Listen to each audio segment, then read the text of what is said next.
Okay, we are in the same room. It's just that you're used to seeing the camera pointing this way. I'm in the chair, and the chair is facing the wall.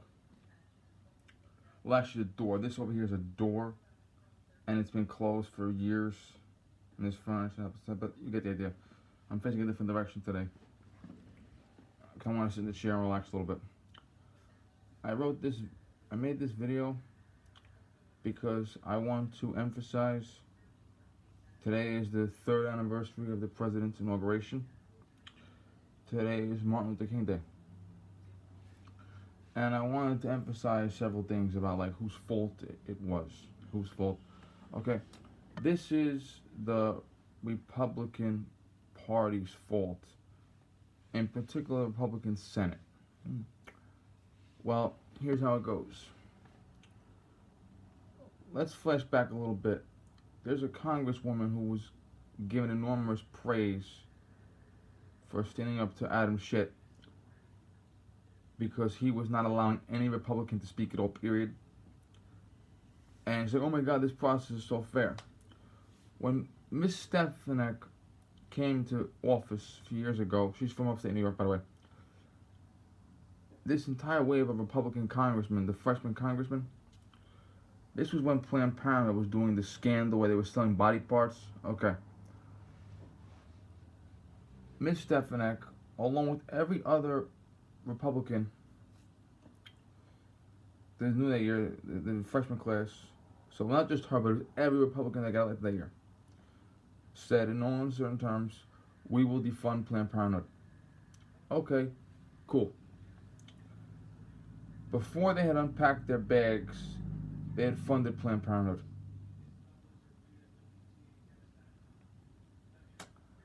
And they said, I don't know if she said it, but they as a whole group said it, we want to get along. Okay. And I was saying, when Adam Schiff is not allowing her to speak, I was saying, you want to get along still? And if you look at the Senate, by the way, Senator Grassley needs to resign. He needs to go home. When you look at the Kavanaugh hearing, yes, we're going to go there again for the millionth time. When you look at the Kavanaugh hearing, as Senator Grassley is gaveling the meeting to order, as he's gaveling the meeting to order, hello, Judge Kavanaugh, your wife, your mothers, your children, okay? Every single one of the 10 psychopaths was screaming at the top of their lungs. And I checked my watch. They screamed for 97 minutes. And he was saying, I do not recognize you. Please be quiet. Okay, here's the issue. He should have directed the Capitol Police to remove them physically.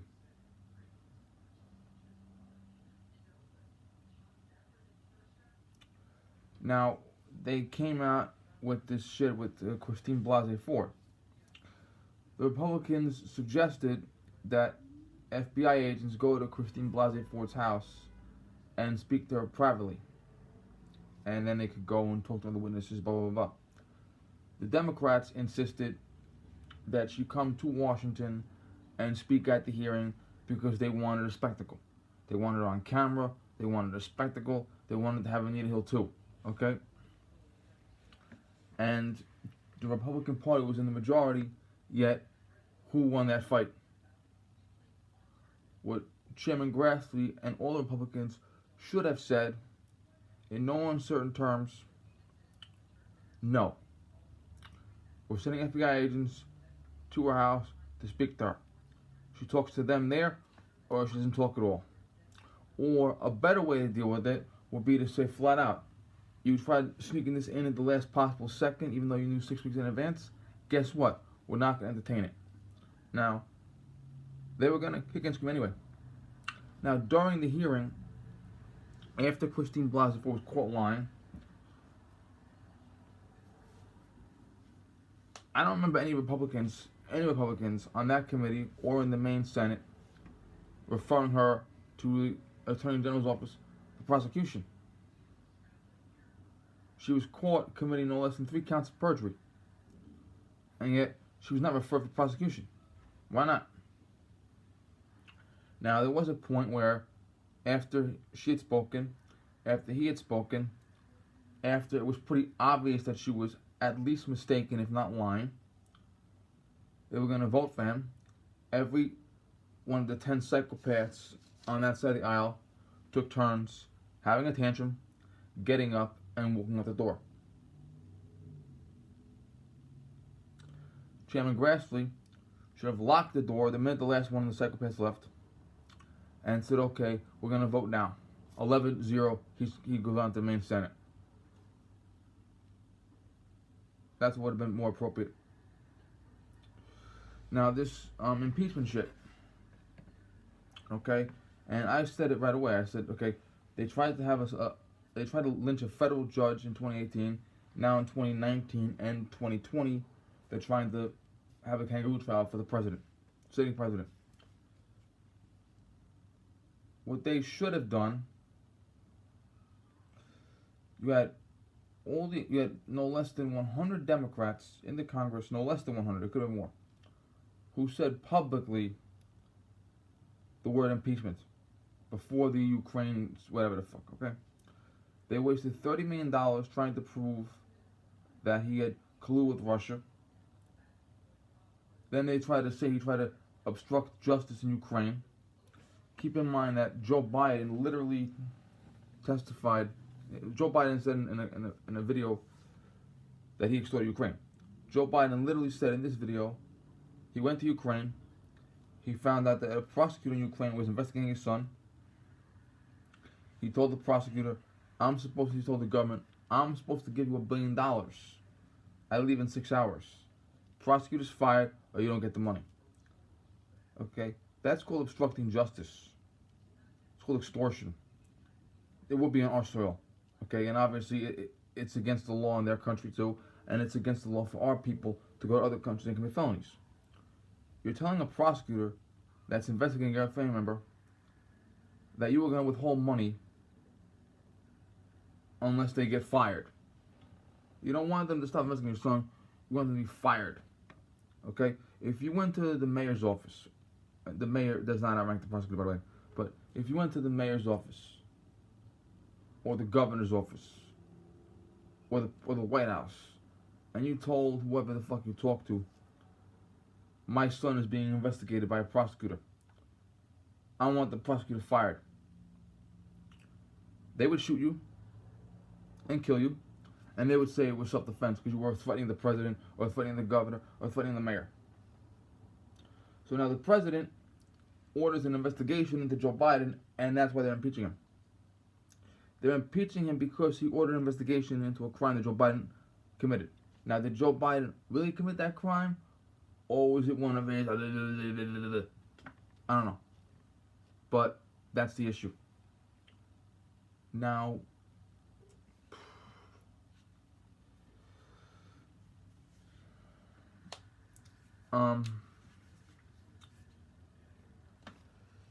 you have 100 Democrats, at least, that have said the word impeachment. Okay, ahead of time. They wouldn't allow the president's witnesses to speak.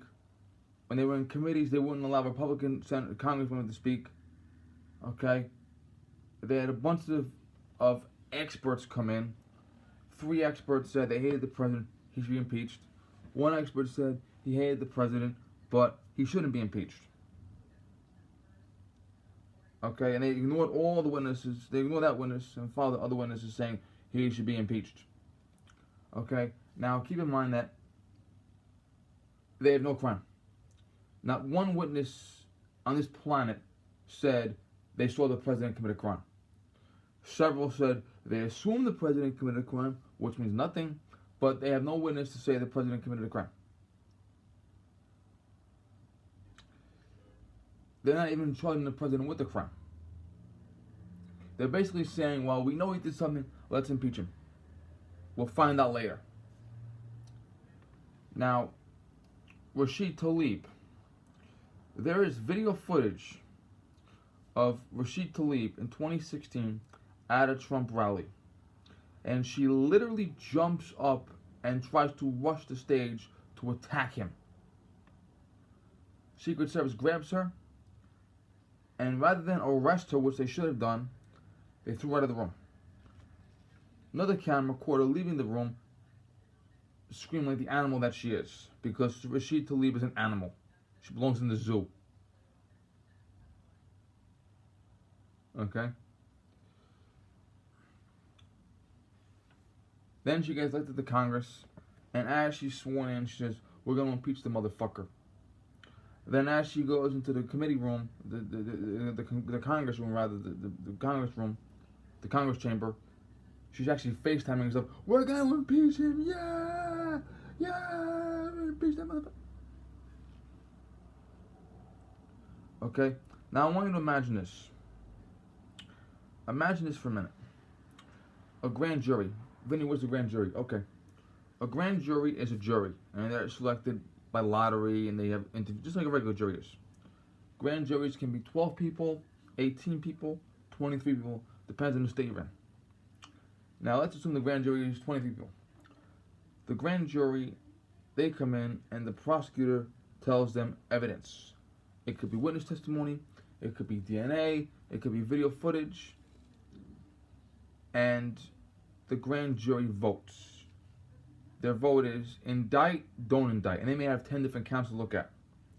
But the grand jury will say, we choose to indict, we choose not to indict. It's got to be more than not, okay? Now, if they can't get a majority to say indict, the guy goes home, okay? If they can get a majority to say indict, then they are excused, they go home. The prosecutor has what's called an indictment, which means the grand jury has voted in favor of prosecution. All those grand jurors have to go home. They can't go to the regular trial. And then you go to a judge, and the judge takes the indictment, reads it, and the judge calls the defendant in and tells the defendant, "You have been indicted by a grand jury." The grand jury says they believe you committed murder. They believe this case should go to trial. How do you plead? I plead not guilty. I demand a jury. Completely different jury has to come in. 100% different people. Okay? And then you have a trial. Then you have witnesses and testimony and evidence and prosecution and and all that stuff. That's the trial. Then the regular jury has to say guilty or not guilty. If they can't say guilty, he goes home. If all of them say not guilty, he can never be tried again. If all 12 say guilty, then he goes to prison.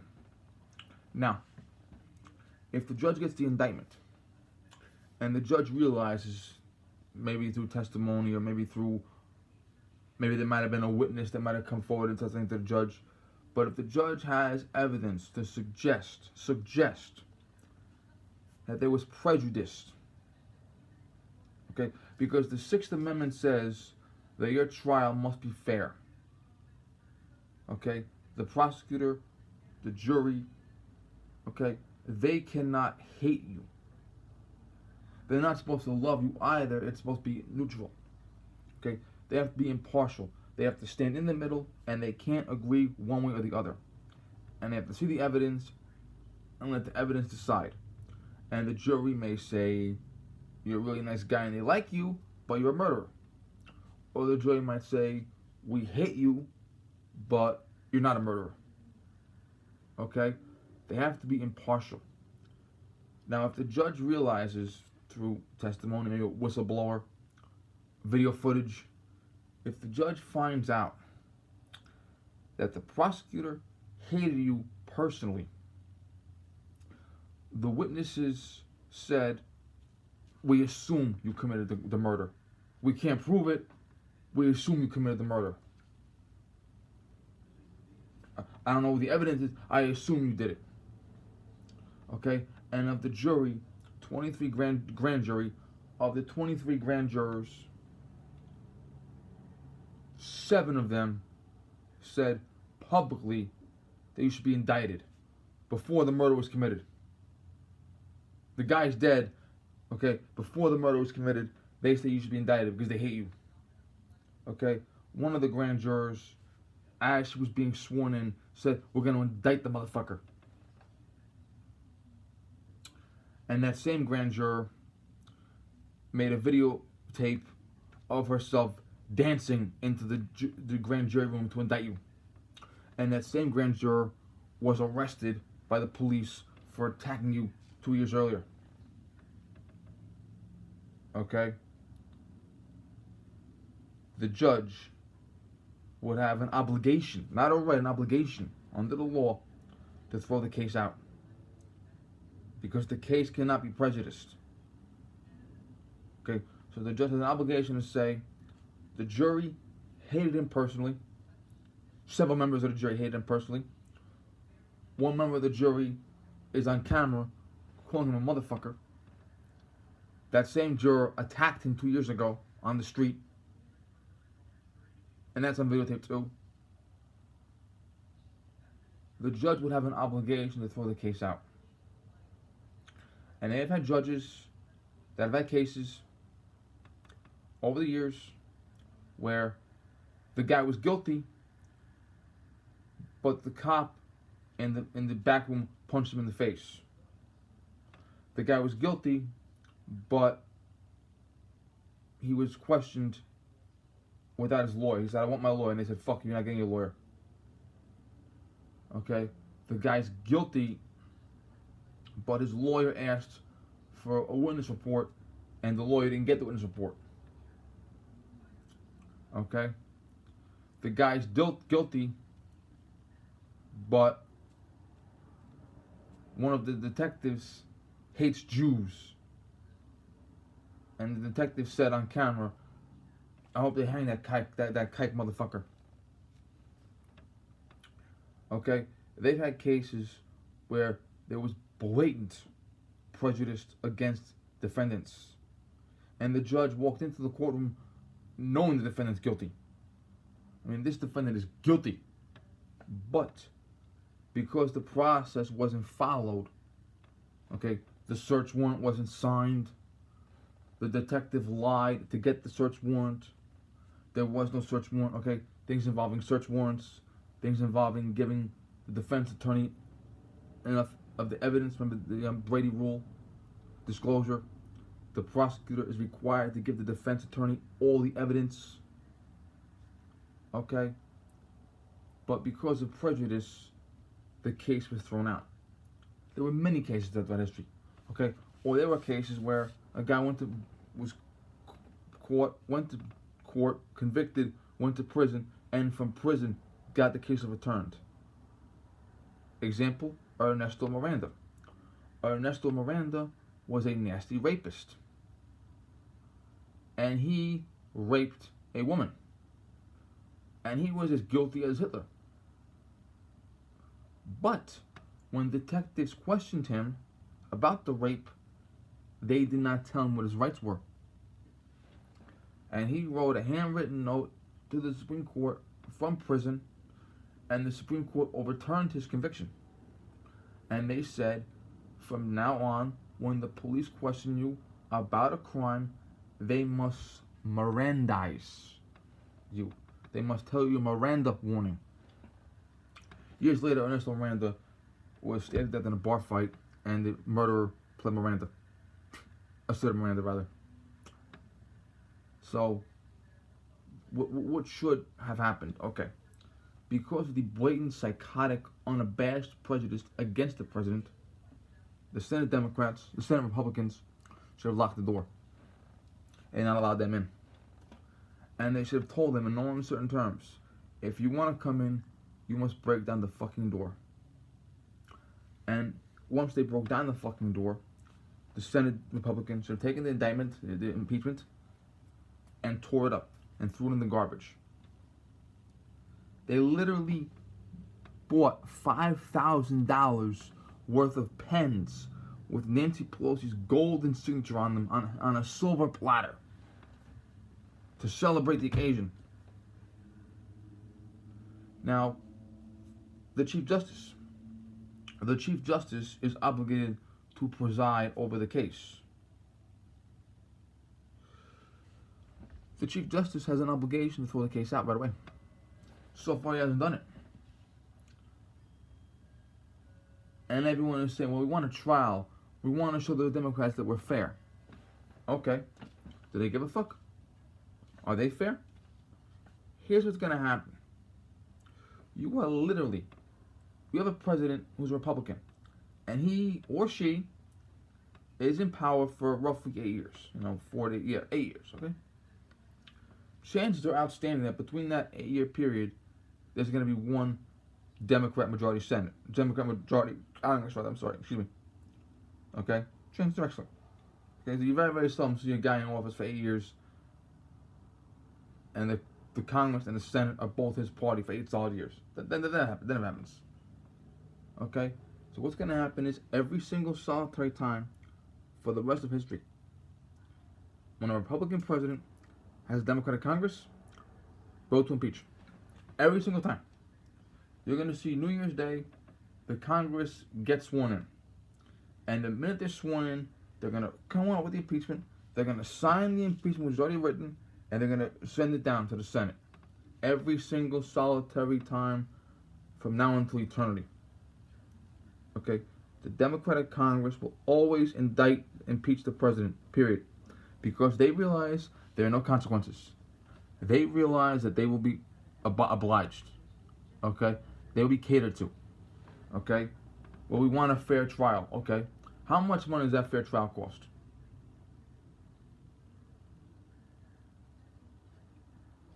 Okay? We want to have witnesses. We want to prove our case. Do they care? They don't give a fuck.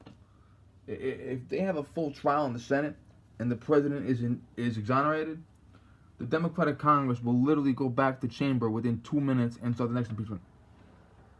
We'll get him again. They actually said we can impeach him again.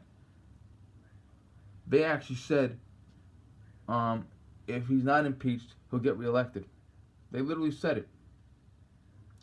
How many kangaroo trials and how many lynchings are the Republicans in Congress and in Senate going to tolerate and condone before they stand the fuck up? Thank you.